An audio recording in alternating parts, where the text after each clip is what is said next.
June 15th, 1944, Tokyo Army Air Headquarters. The summer heat pressed down on Tokyo like a hand of fire. Inside the War Ministry building, ceiling fans creaked lazily, pushing the smell of ink, tobacco, and sweat through the air. A group of Imperial Japanese officers crowded around a table covered in reconnaissance photos. On the table, one image stood out, a massive silver aircraft, its wings stretching wider than any plane they'd seen before. 4 engines. A bulbous nose. The caption stamped beneath the photo read simply, Boeing B-29 Superfortress. Colonel Hiroshi Imoto leaned over the image, squinting. "They call this thing a bomber," he said, tapping the photo with his finger. "It's the size of a transport ship." Laughter rolled through the room. "It's too big to maneuver," one officer joked. "Like a flying whale." "They can't hide something that large," another added. "Our fighters will cut it to ribbons before it reaches Japan." Even General Kawabe, head of Army Air Command, allowed himself a smirk. "The Americans love their machines," he said. "But machines can't outfly courage." A junior intelligence officer hesitated. "So, reports say it can reach 30,000 feet. None of our interceptors can climb that high." Kawabe waved it off. "Altitude means nothing if they can't hit the target." The men chuckled again, reassured by the sound of their own confidence. Outside, the cicadas screamed in the humid air. They didn't know it yet, but that photo, that flying whale, would soon blot out the skies above their capital. Half a world away, in Kansas, the same aircraft was rolling off an assembly line the size of a small city. Inside the Boeing Wichita plant, sparks flew from welding torches as women in overalls riveted aluminum skin to the curved frames of B-29s.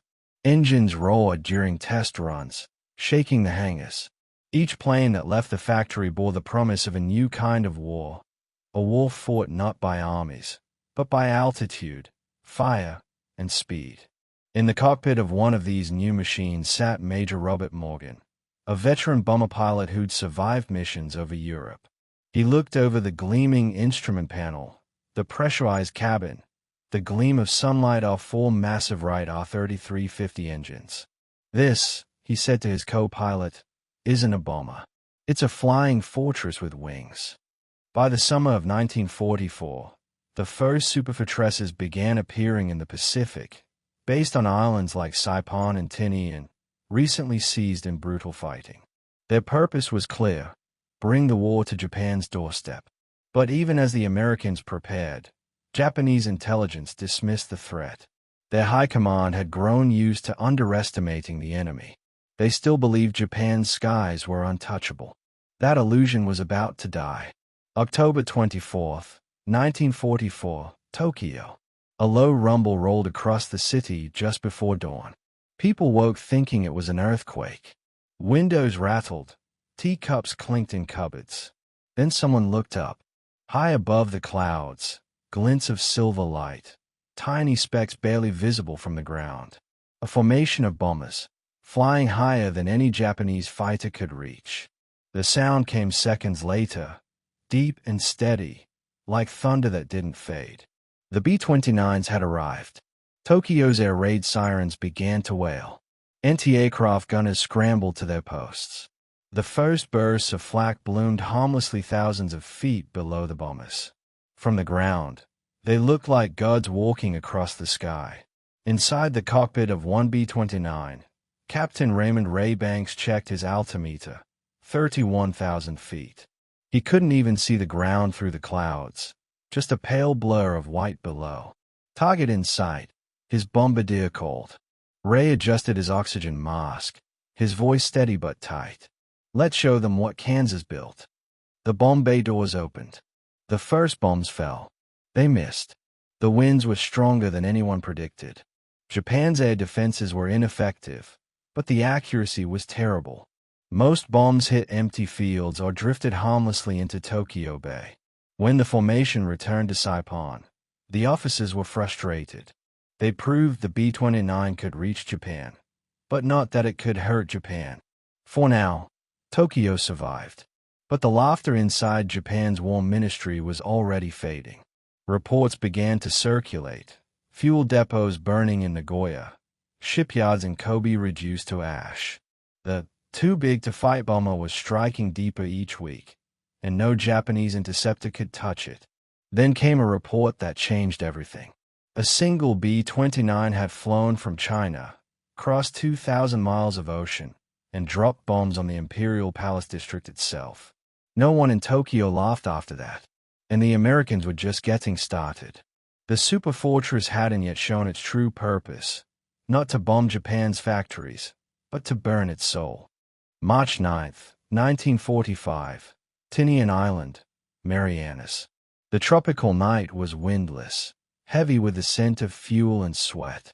Along a runway carved from coral and crushed stone, hundreds of men worked in silence beneath the glare of floodlights.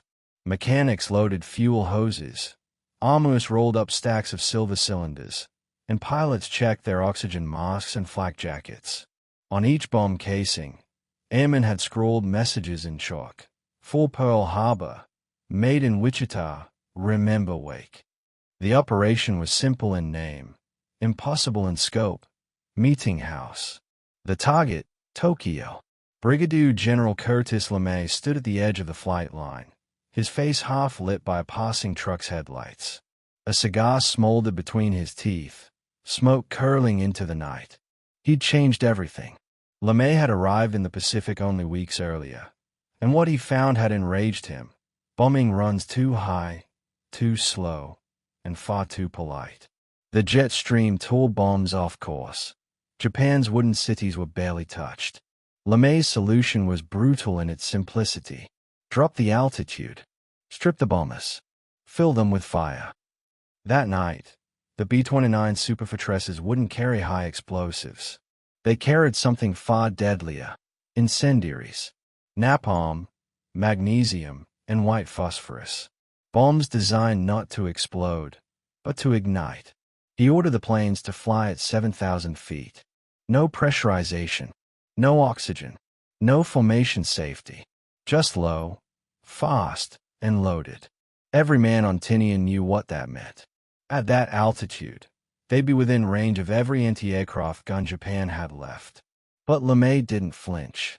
You can't fight a firestorm, he told his crews. We're going to burn their war machine to the ground. At 5:34 p.m., the first B-29s began to taxi.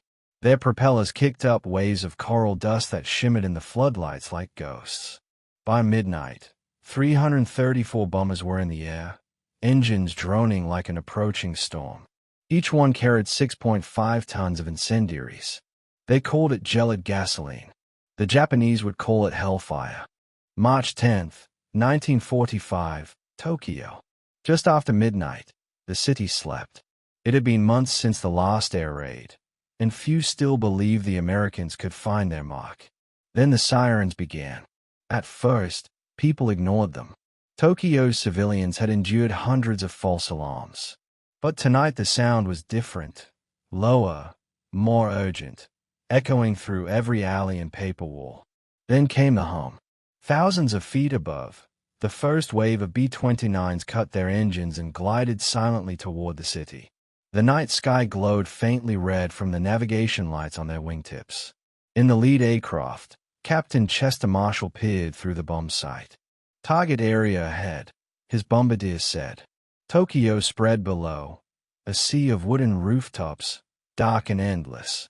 Bomb bay doors open. The first incendiaries fell like rain. Each one broke apart at 2,000 feet, scattering hundreds of smaller canisters filled with napalm and white phosphorus. They hit roofs, courtyards, and streets, and within seconds, the city began to burn. The fire moved faster than sound. Flames leapt from block to block, fed by wind and wood and oil-paper walls. The air itself ignited. Within minutes, entire neighborhoods vanished into a single wall of heat. Eyewitnesses later said it sounded like the earth was screaming. Civilians ran for the canals, clutching children and blankets, but the canals boiled. The air temperature reached 1,800 degrees Fahrenheit. Metal melted. Asphalt bubbled.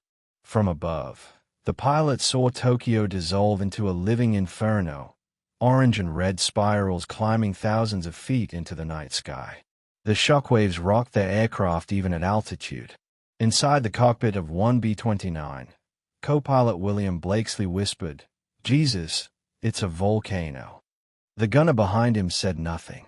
He was watching burning houses spin in the slipstream below, entire neighborhoods drawn upward into the firestorm. At the Imperial Palace, the Emperor's guards stood on the balcony, watching the glow rise like dawn. It wasn't sunlight. It was 16 square miles of Tokyo. Gone. The city's fire brigades never stood a chance. Their pumps failed when the mains melted.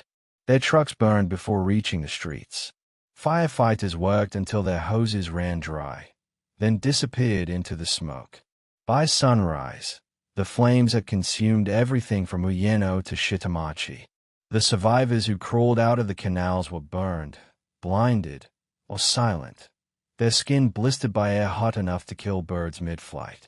When the sun rose over Tokyo, the city looked like the surface of another planet, blackened, twisted, and steaming. In 6 hours, 100,000 people were dead. 1 million were homeless. And 279 B-29s had returned safely. In Tokyo's war rooms, the laughter that had once greeted the B-29 size was gone. General Kawabe stared at a map of the capital, a thick red mark drawn across its center, the area that no longer existed. "They came from the sky," one officer said softly, "and we couldn't even touch them." For the first time, the Empire's generals stopped believing in invincibility. Altitude was no longer safety, and the Americans had only begun to burn. March 11th, 1945. Dawn, Tokyo Bay. The smoke still hung over the city like a bruise. From the deck of the Imperial Navy transport Shinyo Maru, sailors stood silently, staring toward land. Tokyo was gone behind a curtain of heat and haze. The sun had risen blood red, the light bent through soot and drifting ash. It looked like the horizon itself was on fire. The air smelled of gasoline and char. Even 30 miles from shore, black flakes floated on the tide, fragments of burned wood, paper, and human remains. The pilot of a reconnaissance plane returning from patrol radioed a single sentence before his voice cracked: "Tokyo no longer exists." Inside what remained of the Army General Staff headquarters, the mood was different. Silence replaced pride. Maps that had once been covered in red pushpins marking victories in China now showed Japan itself, with blackened circles marking the ruins of Tokyo, Nagoya, Osaka. The unthinkable had become routine. 4 weeks after Operation Meeting House, the B-29 raids continued. Nagoya, Kobe, Osaka, Yokohama. Each city burned differently. Nagoya's wooden factories went up like kindling. Kobe's narrow streets created wind tunnels that fed the flames. Osaka's shipyards exploded with the stored oil. The same story repeated. Sirens, disbelief, wind, fire, ash. The Japanese called the B-29's B-san, Mr. B, half fear, half dark humor. Civilians would look up at the contrails high above and whisper, "B-san is coming again." For Japan's high command, humiliation turned to desperation.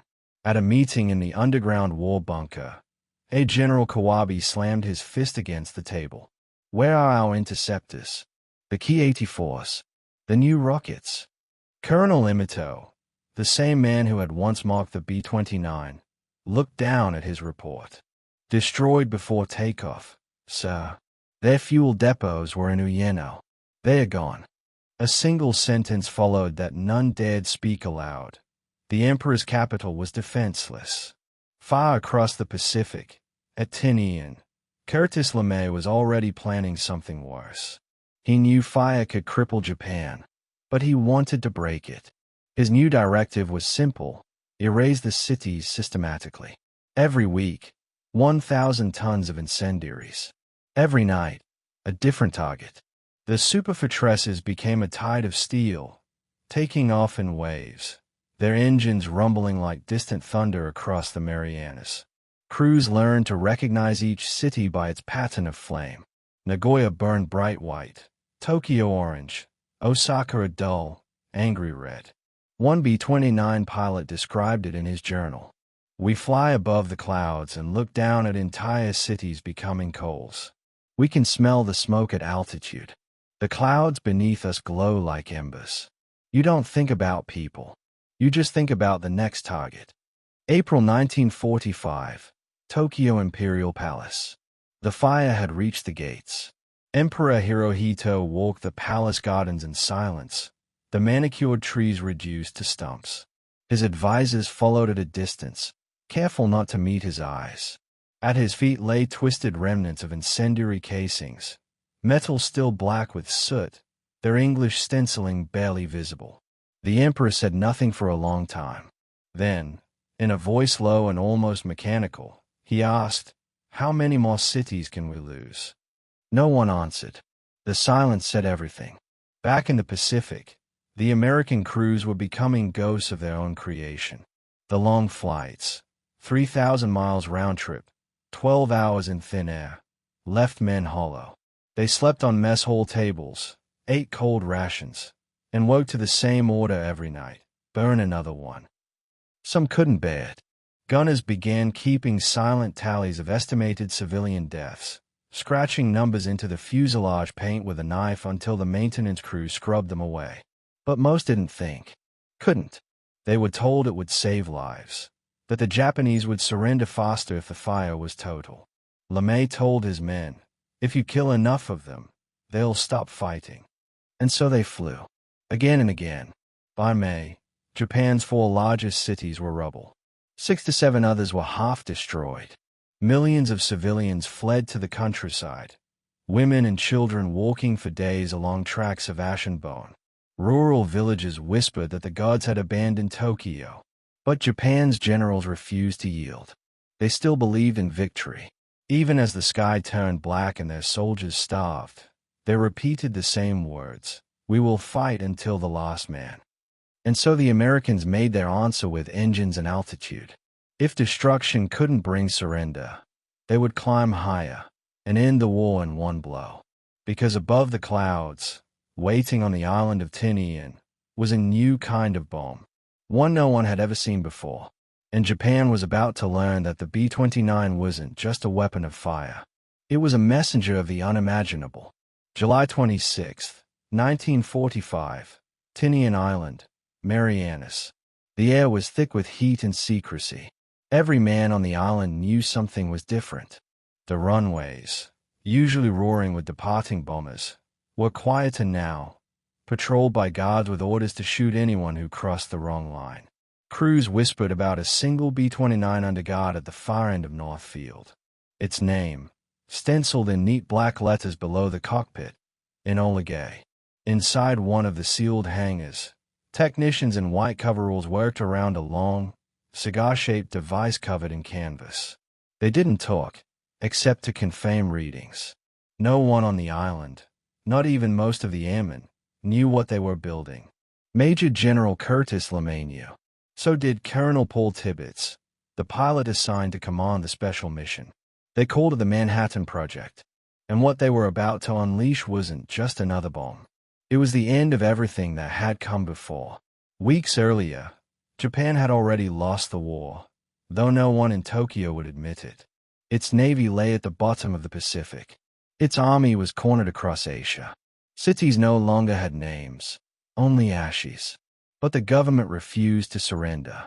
Even after the emperor's palace was nearly hit by incendiaries, the generals insisted, "The Americans will tire. The gods favor endurance." The Americans, instead, prepared to show them something beyond endurance, something that made even LeMay's fire raids look small. August 6, 1945, 2:45 a.m. The Enola Gay's propellers cut through the night as it began its climb to 31,000 feet. The Pacific below was a sheet of silver in the moonlight. On board were 12 men, each with a different kind of silence in their eyes. Colonel Paul Tibbets checked his watch, then looked back into the bomb bay. The weapon lay secured in its cradle, olive green, 11 feet long, marked with white letters, "Little Boy." Beside it, a small placard read, "Handle like eggs." In the rear cabin, Navy Captain William Parsons armed the bomb mid-flight, sweating in the unpressurized compartment as he inserted the final explosive charge. He'd done this in training dozens of times, but never with uranium, never with something that could erase a city. By dawn, the coastline of Japan appeared on the horizon. Mountains, then fields, then a city cradled by rivers and hills. Hiroshima. It was almost peaceful. Women cycling to markets, children in school uniforms walking beside the canals, soldiers drilling in the courtyard of the Second Army headquarters. The air raid sirens had not sounded. For once, no one believed they would come today. At 8:15 a.m., the Enola Gay's bomb bay doors opened. Tibbet's voice was calm. "Bomb away." The weapon fell silently for 43 seconds. Then, for the first time in human history, the sky itself split open. A blinding white flash swallowed the city, brighter than 1,000 suns, shadows burning themselves into the walls of buildings that no longer existed a second later. The ground erupted in a roar so vast it erased thought. Winds of nearly 1,000 miles per hour tore through the streets, ripping tiles from roofs, hurling bodies like paper. The heat was unimaginable. Concrete glowed. Rivers boiled. The asphalt caught fire. A single photographer miles away captured the moment. A vast mushroom of smoke rising over the earth, black and white against the blue of the morning. At the center, everything human was gone. 70,000 people died in an instant. Tens of thousands more would follow in the hours to come. The city burned for 2 days. That night, as word reached Tokyo, the silence in the War Ministry was absolute. No one laughed. No one even spoke. Then came the reports. Radiation sickness, skin sloughing from bone, shadows etched into the pavement. General Kawabe, the man who'd once called the B-29 too big to fight, whispered to no one in particular, it was never the bomb. It was the men who built it. But the Americans weren't done. 3 days later, a second B-29 took off from Tinian. Its name was Boxcar. Its cargo, another weapon, codenamed Fat Man. Its target, Nagasaki. When the second mushroom cloud rose, Japan's last illusions died with it. August 14, 1945, Tokyo. Rain fell on the burned city. Emperor Hirohito sat before a microphone in a small broadcast room, his voice trembling but resolute. The enemy has begun to employ a new and most cruel bomb. Should we continue to fight, it would lead to the total extinction of human civilization. For the first time in history, Japan heard his voice. And the war that had begun with laughter, with arrogance, with the belief that Japan's walls were too high to breach, ended in silence. September 2nd, 1945, Tokyo Bay. The USS Missouri floated beneath gray skies as Japanese officers boarded in white gloves and bowed heads. General Douglas MacArthur stood at the table with a surrender document laid open before him. At 9:04 a.m., Foreign Minister Mamoru Shigemitsu signed his name with a trembling hand. The B-29 circled above, their engines a low, steady echo, the sound of an empire's end. One of them, freshly painted and gleaming in the morning light, bore a single inscription under its cockpit window. Remember Tokyo. In the aftermath, historians would debate the morality of what happened, whether fire or radiation was justified, whether annihilation could ever be victory. But for those who survived the raids, for the airmen who flew through smoke and flame, and for the people who watched their cities dissolve into light, there was only one truth left. The laughter that once filled the war rooms of Tokyo had turned to ash long before Hiroshima. And the B-29, that enormous, impossible machine, had done exactly what it was built for. Not just to win a war, but to prove that altitude was never safety, and that distance could no longer hide anyone from the fire. END